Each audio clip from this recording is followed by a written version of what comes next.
মধ্যপ্রাচ্যের আকাশ এখন বারুদের গন্ধে ভারী। একদিকে আমেরিকা ও ইসরায়েলের সম্মিলিত সামরিক অভিযান, অন্যদিকে ইরানের অনড় অবস্থান।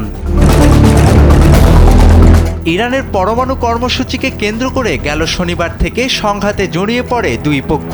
28 ফেব্রুয়ারি যুক্তরাষ্ট্র ইরানে অপারেশন এপিক ফিউরি নামে সামরিক অভিযান শুরু করে। একই সময়ে ইসরায়েলও অপারেশন রোয়ারিং লায়ন নামে পৃথক সামরিক অভিযান চালায়। এর জবাবে মধ্যপ্রাচ্যে অবস্থিত যুক্তরাষ্ট্রের বিভিন্ন সামরিক ঘাঁটিতে ক্ষেপণাস্ত্র ও ড্রোন হামলা চালাচ্ছে ইরানের প্রতিরক্ষা বাহিনী।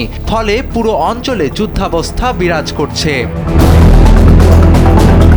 ভয়াবহ এই যুদ্ধে যুক্তরাষ্ট্র, ইসরায়েল সহ মোট 10টি দেশের বিরুদ্ধে ইরান একাই বীর দর্পে লড়াই করছে।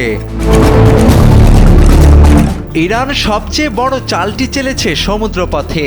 আমেরিকা, ইসরায়েল ও ইউরোপের দেশগুলোর জন্য বিশ্ব বাণিজ্যের অন্যতম গুরুত্বপূর্ণ পথ হরমুজ প্রণালী কার্যকরভাবে বন্ধ করে দিয়েছে।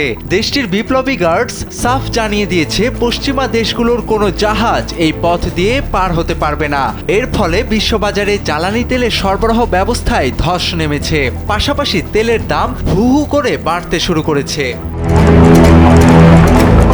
ইরানের এই প্রতিরোধ কৌশল এখন মার্কিন প্রেসিডেন্ট ডোনাল্ড ট্রাম্পের জন্য সবথেকে বড় মাথা ব্যথার কারণ হয়ে দাঁড়িয়েছে। ট্রাম্প ভেবেছিলেন সর্বোচ্চ চাপ প্রয়োগ করে ইরানকে দ্রুত বশে আনা যাবে, কিন্তু হরমুজ প্রণালী বন্ধ হওয়া এবং আঞ্চলিক দেশগুলোতে একের পর এক হামলা মার্কিন ও আরব দেশগুলোর অর্থনীতি ও ভূ রাজনীতিকে খাদের কিনারে ঠেলে দিয়েছে। মধ্যপ্রাচ্যে দীর্ঘস্থায়ী যুদ্ধের এই ঝুঁকি ট্রাম্পের নির্বাচনী প্রতিশ্রুতি ও অভ্যন্তরীণ স্থিতিশীলতাকে চরম চ্যালেঞ্জের মুখে ফেলতে পারে বলে মনে করছেন বিশ্লেষকেরা।